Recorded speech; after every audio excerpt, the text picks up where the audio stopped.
नमस्कार विद्यार्थी मित्रांनो, प्रभू मॅथ्स चॅनलवर आपलं सर्वांचं मनपूर्वक स्वागत। आज आपण व्हिडिओ क्रमांक 38 मध्ये चौकोन रचना आणि चौकोनाचे प्रकार, क्वाड्रिलॅटरल कन्स्ट्रक्शन्स अँड टाइप्स पाहणार आहोत। काही चौकोनाचे प्रकार पाहणार आहोत। त्यापैकी आपला पहिला प्रकार आहे समांतरभुज चौकोन। यालाच आपण पॅरेलेलोग्राम असं म्हणू शकतो। बघा इथं बोर्डवर तुम्हाला हा पॅरेलेलोग्राम समांतरभुज चौकोन दिसत आहे। आता या समांतरभुज चौकोन या नावावरूनच आपल्याला याची व्याख्या सांगता येईल की काय, की ज्या चौकोनाच्या सम्मुख भुजा समांतर असतात। सम्मुख भुजा म्हणजे समोरासमोरील भुजा या समांतर असतात, त्या चौकोनाला समांतरभुज चौकोन आपण म्हणू शकतो। A quadrilateral having opposite sides parallel is, बघा, a quadrilateral having opposite sides parallel म्हणजेच सम्मुख किंवा समोरासमोरी बाजू या पॅरेलल समांतर आहेत, इज कॉल्ड अ पॅरेलेलोग्राम। आता हे आपल्याला समांतरभुज चौकोनाबद्दलची व्याख्या आपण सांगितलेली आहे, आपली झालेली आहे। म्हणजेच आता आपल्याला या समांतरभुज चौकोनावरून की ह्याचे गुणधर्म जे आहेत, प्रॉपर्टीज आहेत, त्या प्रॉपर्टीज आपल्याला काय सांगता येतील, तर पहिली प्रॉपर्टी आपल्याला ह्याची अशी म्हणता येईल की सम्मुख कोन। आता हे सम्मुख समोरासमोरी जे कोन आहेत, या सम्मुख कोनांची जी माप आहेत, ही माप आपली समान असतात। म्हणजेच समांतरभुज चौकोनाचे समोरासमोरील कोन हे एकरूप असतात, असं आपल्याला पहिला गुणधर्म म्हणता येईल। First properties, opposite angles are congruent. म्हणजे अपोजिट एंगल्स आर कॉन्ग्रुएंट। आता दुसरा गुणधर्म आपल्याला काय सांगता येईल बघा, की सम्मुख भुजा समान लांबीच्या म्हणजेच एकरूप असतात। आता सम्मुख म्हणजे समोरासमोरी, AB आणि DC ह्या एकरूप आहेत, तसंच AD आणि BC या सुद्धा एकरूप आहेत। बघा, जसं समोरासमोरील कोन एकरूप आहेत, तसंच समोरासमोरील बाजू सुद्धा या एकरूप आहेत। म्हणजेच आपल्याला इथं opposite sides are congruent, length किंवा side AB equal congruent side DC असं सुद्धा म्हणू शकतो। AD equal BC, AD congruent BC असं आपण म्हणू शकतो। म्हणजे angle opposite angles are congruent and opposite sides are congruent हे आपले टू प्रॉपर्टीज, दोन गुणधर्म झालेले आहेत। आता तसंच पुढचा गुणधर्म आपल्याला काय म्हणता येईल, जे आता बघा ह्याचे जे कर्ण आहेत, डायगोनल्स, हे कर्ण दुभागतात एकमेकांना, bisect each other. Diagonals are bisect each other म्हणजेच हे कर्ण, तिसरा गुणधर्म आपल्याला असा म्हणता येईल की हे जे कर्ण आहेत, समांतरभुज चौकोनाचे जे कर्ण आहेत, ते एकमेकांना दुभागतात। Diagonals bisect each other, diagonals bisect each other. तर अशा पद्धतीने आपण हा समांतरभुज चौकोन पॅरेलेलोग्राम हे अभ्यासलेला आहे, त्याची व्याख्या अभ्यासलेली आहे आणि गुणधर्मही अभ्यासलेले आहेत। आता पुढचा आपला दुसरा जो चौकोन आहे, तो दुसरा चौकोन आहे बघा की समलंब चौकोन,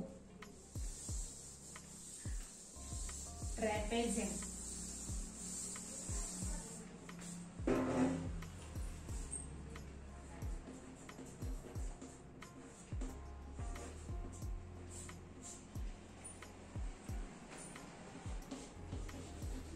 ट्रॅपेझियम.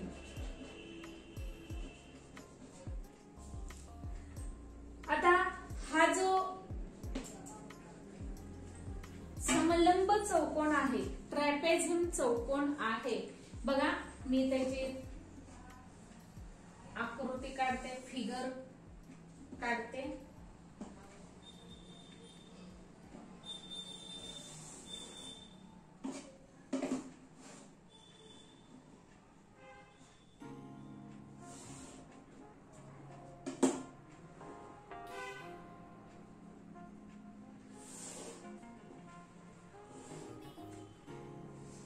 हा बघा ट्रॅपेझियम PQRS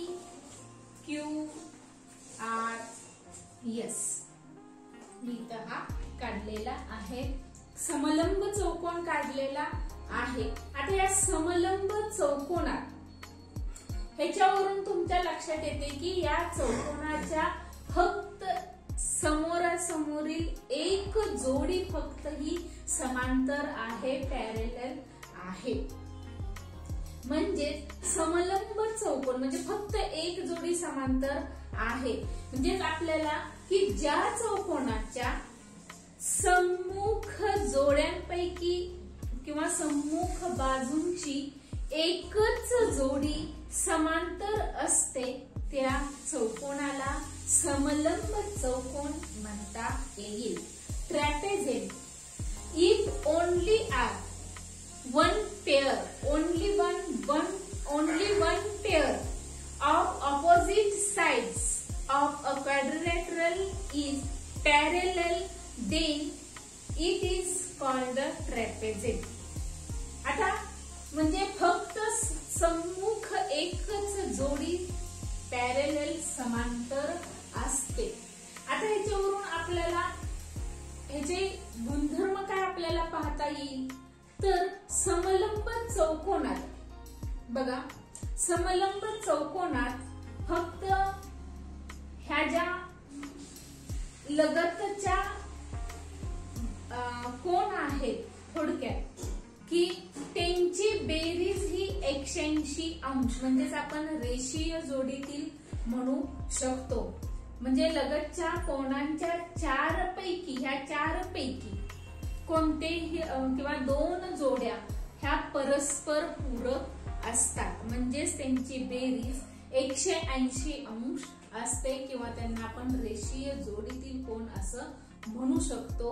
आता सेमी मध्ये आपल्याला काय म्हणता येईल की in a trapezium out of 4 pairs of adjacent angles 2 are supplementary. की पूरक कोण out of 4 of adjacent angles 2 are supplementary. तर हे एवढंच आपल्याला ह्या समलंब चौकोनाबद्दल म्हणता येईल. आता पुढचा चौकोन आपण अभ्यासूया, पतंग.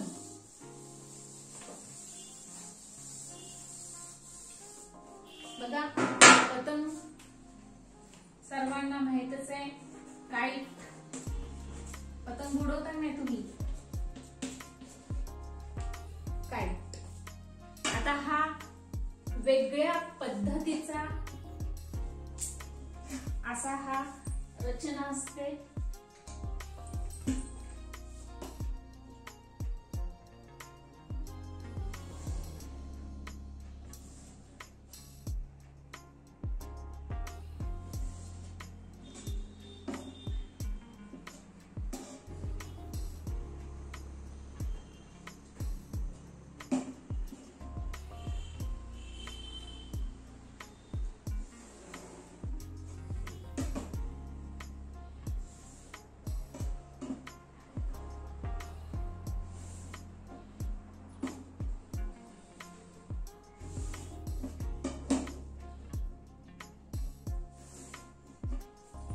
काय पतंग कृती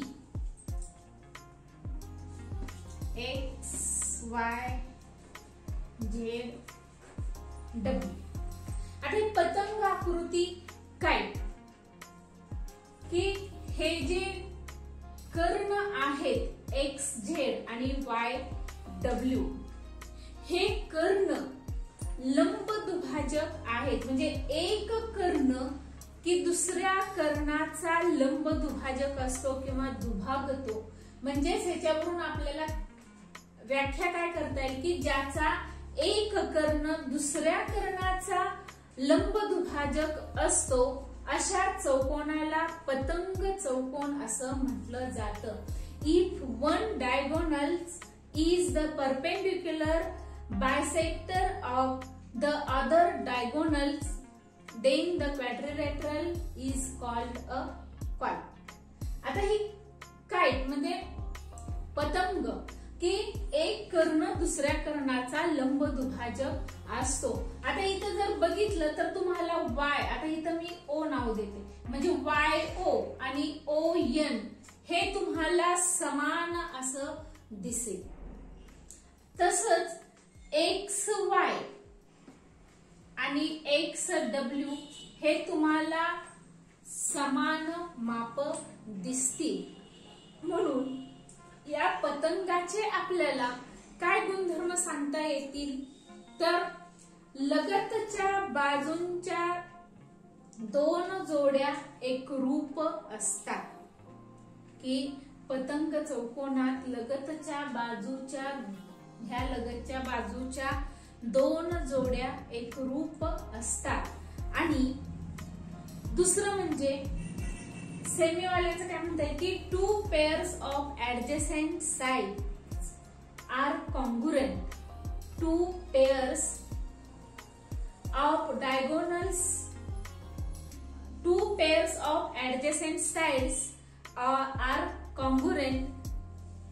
दुसरं आपल्याला ह्याच्यात असं म्हणता येईल की सम्मुख कोणांची एक जोडी एकरूप असते. सम्मुख कोण, समोरासमोरील कोण हे एकच कोण, म्हणजे हा Y आणि W हा एकच कोण एकरूप येणार आहे, कॉन्ग्रुएंट येणार आहे. म्हणजे सम्मुख कोणांची एक जोडी एकरूप असते. 1 pair of opposite angles is congruent. 1 pair of opposite angles is congruent. तर अशा पद्धतीनं आपण समांतरभुज चौकोन, समलंब चौकोन आणि पतंग चौकोन त्याच्या व्याख्या आणि गुणधर्म अभ्यासलेले आहेत. हे गुणधर्म लिहून काढा, राईट टू प्रॉपर्टी लक्षात ठेवा आणि या गुणधर्मावरूनच आपल्याला पुढचा प्रॅक्टिस सेट सोडवायचा आहे. त्या गुणधर्मावरून आपल्याला गणित सोडवायची आहेत. त्यामुळे गुणधर्म तुम्ही लक्षात ठेवा. आज आपण इथेच थांबूया. Thank you very much.